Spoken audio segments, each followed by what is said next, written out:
Hi everyone, welcome to the latest in our series of lockdown video interviews that we're doing. Today I'm excited to be joined by John Giddings. Now John is an alum and he's also a music agent and promoter and looks after some of the biggest tour bands in the world, so people like the Rolling Stones, Madonna, U2, you name it, he's probably done it. And in 2002, he also revived the Isle of Wight Music Festival, which he continues to run to this day. Now, John's music career sort of started at Exeter when he was Guild Social Secretary and responsible for bringing some of the biggest bands of the day to the Great Hall, people like Genesis, the Kinks and T-Rex. So welcome, John. Thanks so much for joining me. Hi there, how are you doing? Very good, very good. Now I want to start with Exeter, unsurprisingly. What made you want to be Guild Social Secretary? Well, it goes back before then actually, because when I was 14, my mate at school, his group split up and he said, why don't you learn to play bass? We'll pull a few chicks. And I thought, I'm in. That sounds fantastic. So we were playing Harpenden Youth Club, and it shows how long ago it was. We were playing a song by Pink Floyd called the Nile Song, and there was no stage. As we were playing, a skinhead came and stood in front of me and said, if you don't effing stop playing now, I'm going to effing hit you. At which point we stopped playing and left. But there was a dawning realization I was better at booking the gig than actually being in it. Right. And my friend went to St Albans College, and he became social sec, and he put on groups at the local hall, St Albans City Hall. So I thought, if I go to college and become social sec, I can get a job in the music business. So I'm the only person in the world who went to university just to become social secretary. Just to be awesome.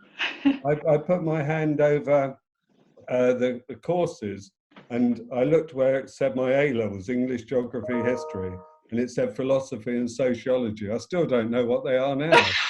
But I did have the best time. Excellent, excellent. Now you organised a lot of gigs when you were at Exeter. Do you have a favourite from your time back then? Genesis were incredible on the Foxtrot tour. Because until that point, I thought all groups, took drugs and drank pints of beer all the time. And in the dressing room, they just wanted cups of tea. Oh. They were the most polite chaps I've ever met in the whole of my life. And it's very funny because I represent them now, and we still talk about that show. But the funniest one was the Kinks, where for some stupid reason, I was the spot operator, the spotlight, right? Yeah. And after the first song, Ray Davis said, who's ever operating that spot, can they put it on me and keep it on me, please? I realised I'm not a technician either. And this is a rumour that I've heard. I don't know if it's true or not. But I heard that you wanted to get David Bowie to come and play at Exeter before you were in charge of everything, and other members of the committee said no, and he ended up having to go and play somewhere in Torquay. Yeah, Is that true? That's a true story. The social set was called David Wellbeloved, and he went on to become the guitarist in the John Miles band, actually. Okay. And I went up to him the second day I was there and said, I want to become social sec. And he said, who are you? I said, well, can I get on your committee? So he begrudgingly put me on. And David Bowie had an album called Ziggy Stardust and was doing a tour, and we were offered it, and it was voted down, and I had to go and see him at Torquay Town Hall. He did 2 shows that night. Did that play a part in you wanting to be in charge in future then? I wanted to be in charge before that.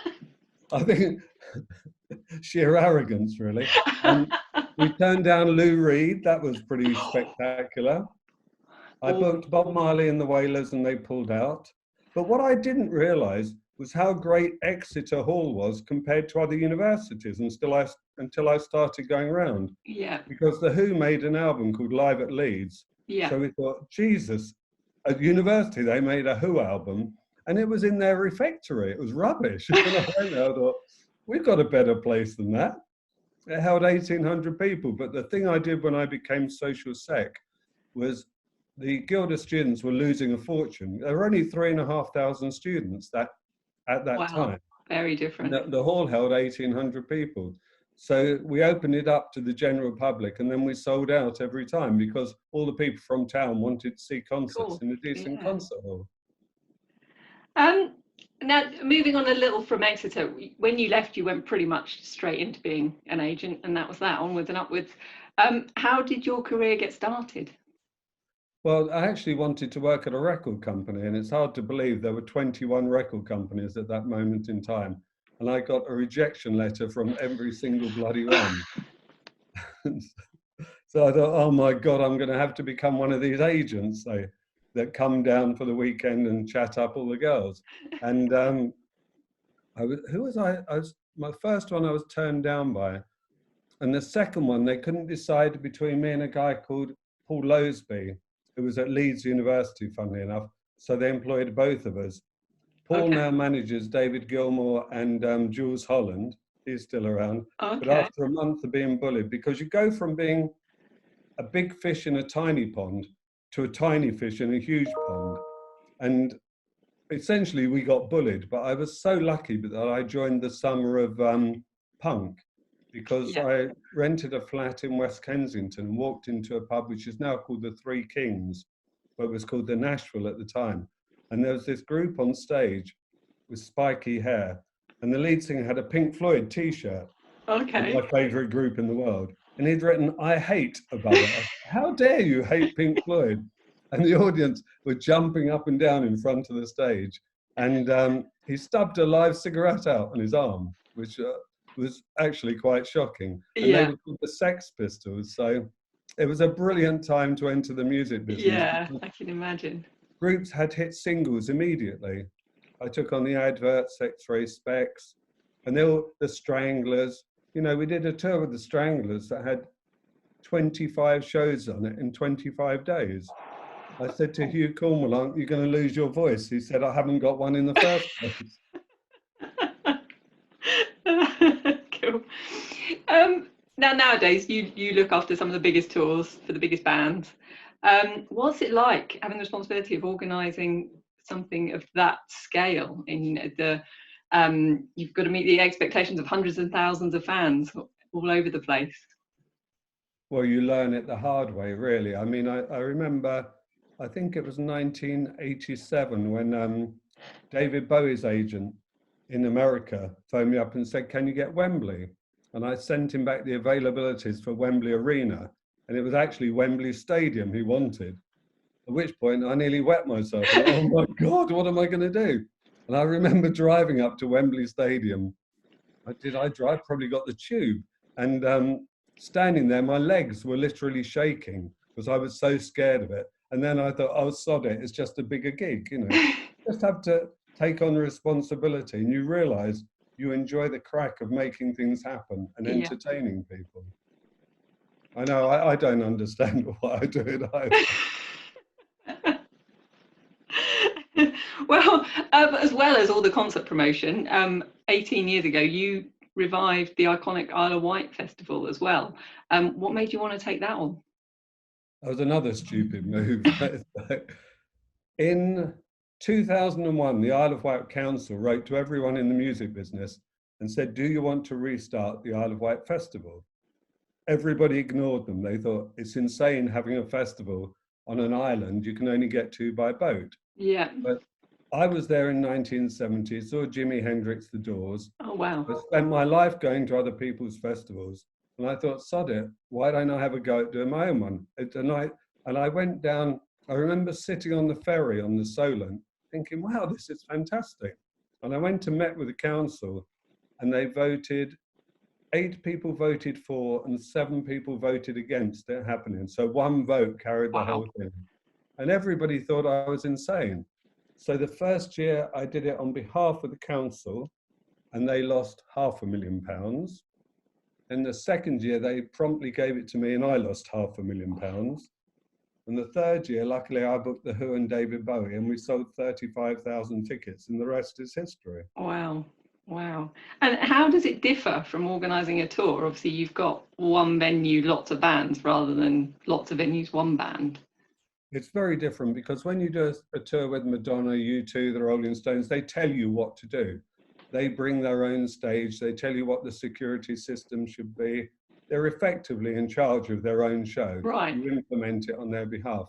On a festival, you provide the stage. You pay groups you love far too much money to come and play in a field. And it's like being a kid again, having your own fort or your own farm when you can lay out the site. It's not just about the music on a stage, it's about the environment and entertaining people. And you want to create something that people want to come back to. Doesn't really matter who's playing. You must have good bands, but yeah, it's the best thing I've ever done. But I started it as a hobby. Truthfully, I started it as a hobby. Some hobby. Yeah, exactly. And sort of connected to that, out of all the concerts you've seen, all the gigs you've been to, is there any kind of standout experience for you? Any kind of seminal moment that influenced you in all those bands? Well, I'm pretty old. I saw Led Zeppelin in a pub in Welwyn Garden City, and it's really weird. They were playing in the back room, and the stage was like that high, and we used to sit on the floor at gigs. So they had to walk through us to get to the stage. And we'd come on the bus and we were debating all the way over whether Jimmy Page would be playing a Stratocaster or a Les Paul. And they walked through us to get to the stage, and Jimmy Page dropped his bottleneck. You know what a bottleneck is? It's a metal thing. You slide up and down the guitar. Yeah. And it went up my jeans. I was wearing flared jeans. So he bent down and said to me, "Can I have my bottleneck back, please?" Next day at school, I was the man. Jimmy Page talked to me. He didn't talk to anybody else. And it was so loud. I mean, John Bonham's drum kit was probably about 3 foot away from me, and he had a 26-inch bass drum. I was deafened for like 2 days. Probably why I'm deaf now. Oh, that sounds amazing. And thinking about the Isle of Wight Festival, is there like a kind of dream band that you have that you'd still like to attract in the future? I'd love to reform Pink Floyd, but I was just watching Roger Waters' new interview. The level of hate between those people is beyond shocking. I mean, I look after Nick Mason, who's formed a new band, Saucer for the Secrets, who play all the early Pink Floyd material, and it's fantastic. It's the only group I've ever represented where every song they play, I bought the day it came out, and I know every word to every song. I love Little Mix, but I can't claim to know all of their stuff, all the words to all their songs. Yeah, slightly different environment. And changing the subject ever so slightly, we're in lockdown at the moment. Obviously, most countries around the world have some degree of lockdown. So there are no mass gatherings at the moment for the foreseeable future. What sort of impact do you think that could have on live music and festivals in particular in the longer term, depending on how long? I think it will come back in the long term. The hardest bit is surviving because we're all counting on that income. I mean, I've moved tours by Sting, Suzanne Vega's moved, Iggy Pop's moved. And that means my company is not earning any money for the foreseeable future. And you need income to pay the costs, your rent, the staff, whatever. And it all depends how long it takes, really. And you can't just say lockdown finishes and we're doing a gig the next day, because there has to be a period of time when people want to buy tickets and have the money to buy tickets, which is fairly important. And also that they're prepared to go in a crowd of people again, because we're really getting used to this social distancing thing. I walked down the road this morning, and every time someone comes towards me, I walk in the road because there's no cars. Yeah. I don't know where you are. Where are you? You in Exeter? Cornwall. I'm down in Cornwall. So whereabouts in Cornwall? Kind of near Loo, south coast. Oh, okay. I love Cornwall. Absolutely love it. When I was a hippie, I used to go down there and sit on the harbour wall at St Ives, and people used to come up and give us food because they thought we were begging. Oh, brilliant. And I mean, just staying on the topic of lockdown, do you think there are any kind of virtual opportunities for people while it's going on? I mean, some bands have obviously been playing things, streaming it live over the internet. There's a few benefit concerts. I think one this weekend, a big one with bands and comedians. It keeps everybody amused, but it's all a bit two-dimensional to me. There's nothing beats being in the vibe of the gig, yeah, having people around you, the sound, the environment. I mean, I think it's really kind of them to do that if they're raising money for beneficial causes.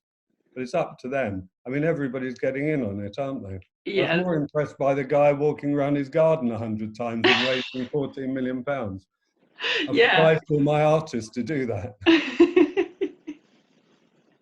Cool. Well, thank you very much, John. I really appreciate you taking your time out of your day to have a quick chat with me. And I hope everyone's enjoyed watching at home. And we'll be back with more videos very soon. No, thank you. I really enjoyed my time there. Anything I can do to help, let me know. Take care. Thank you. Bye-bye.